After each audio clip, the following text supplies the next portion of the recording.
On Sunday we spoke about prove it.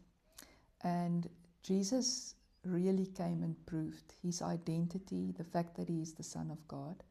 He proved that his address is in heaven. He also proved that he paid in full.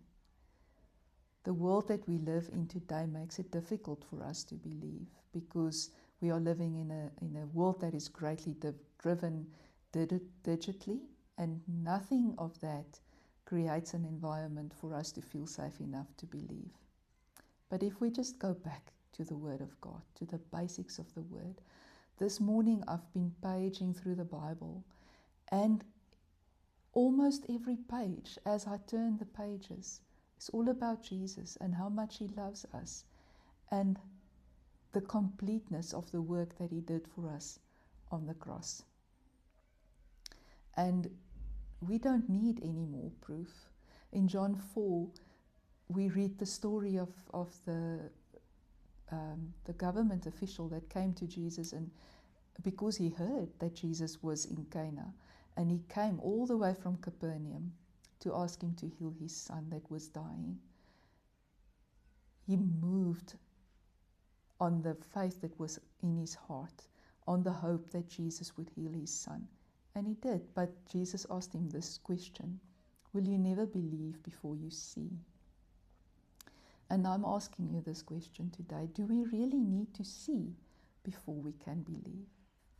In John 20 verse 29, Jesus says to Thomas that people who believe without having seen him in person, those are blessed people. And all the stories in the book of John is written for us so that we can continue to believe that Jesus is the Messiah and the Savior of this world, and that he is the Son of God. So we don't need any more proof. We need to move from doubt to believe. We need to throw the doubt out of the door and decide that we want to believe. It's not a magical feeling that's going to come over you. It is a decision that we make. We make that choice to believe that Jesus is who he says he is, and that he has done what he has done, and that is enough to reconcile us to the Heavenly Father that loves us so, so much.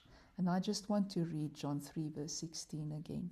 For this is how God loved the world. He gave his one and only Son, so that everyone who believes in him will not perish, but have eternal life.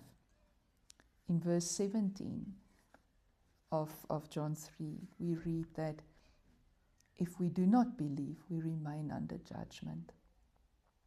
So it's our choice. Do we want to remain under judgment, or do we want to receive the complete work of Jesus on the cross?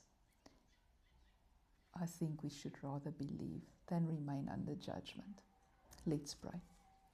Father, thank you that you gave Jesus, your one and only Son, to pay the price for us in full, so that we may come out under the judgment that we found ourselves in, that we can live in freedom and in the beautiful grace that you have given us to be your children.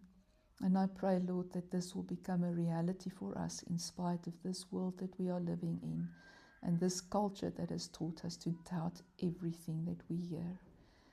Lord, I pray that you will help us to believe even if we do not see, and that we will feel and know how much you love us. In Jesus' name we pray. Amen. May you be blessed this week.